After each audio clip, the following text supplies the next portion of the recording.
Pronti? 1, 2, 3. È buona questa seconda partenza, provava ad andare davanti a tutti Capitan Harlock, ma invece viene sopravvanzato anche perché confonde l'andatura Numero e riesce 2, ad andare Capitan davanti a Harlock, tutti Enigma squalificato. Rexstar con Roberto Ruvolo che prende il comando della corsa dopo neanche 100 metri, quindi il favorito Enigma Rexstar, Roberto Ruvolo davanti a tutti, primi 200 metri in 16,5 ed entriamo nella seconda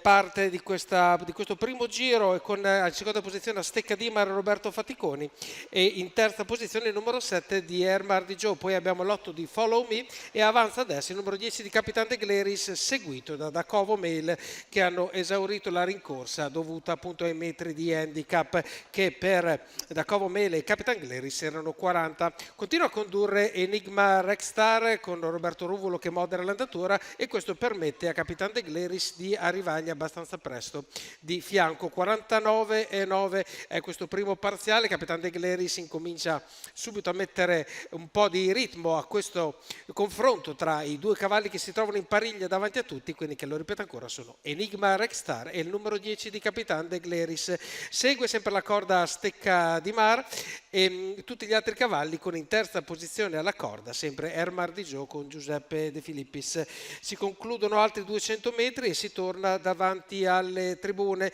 32,2 gli ultimi 400 metri per una corsa che ha in questo momento un'andatura assolutamente accettabile e adesso prova un po' ad allungare Roberto Ruvolo per cominciare a far pesare il percorso a destra di Capitan De Gleris ma anche di quelli che lo seguono che sono Dacovo Mail e poi abbiamo anche Follow Me che prova a seguire in terza posizione all'esterno. Arriviamo tra poco ai 600 metri dall'arrivo e l'andatura è decisamente cambiata, abbiamo un 14,6 per la curva, entriamo nella retta delle scuderie dove ovviamente aumenta ancora l'andatura, sbaglia Dacovo Mail quindi che si elimina dalla contesa, prova ad allungare Enigma Rexstar che i 200 metri delle scuderie li compie in 13,6 parziale importante ed Enigma Rexstar non vuole più sentire ragioni da parte di chi lo segue, se ne va, prende un paio di lunghezze di vantaggio, attraversa tutto il raggio dell'ultima curva ed entra in retta d'arriva con un buon margine, quindi 14,1 per la curva, Enigma Rexstar con la testa bassa ma senza paura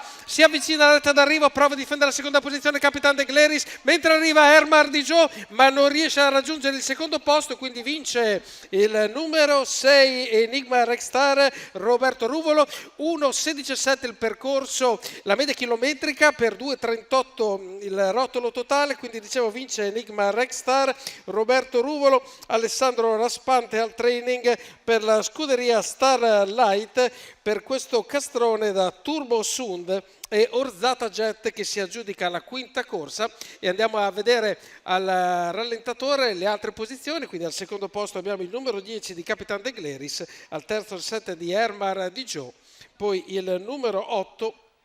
e il numero 4, quindi il numero 8 di Follow Me e il numero 4 di Ento Mogetta a chiudere i primi 5 posti di questa quinta corsa a Qual Savio.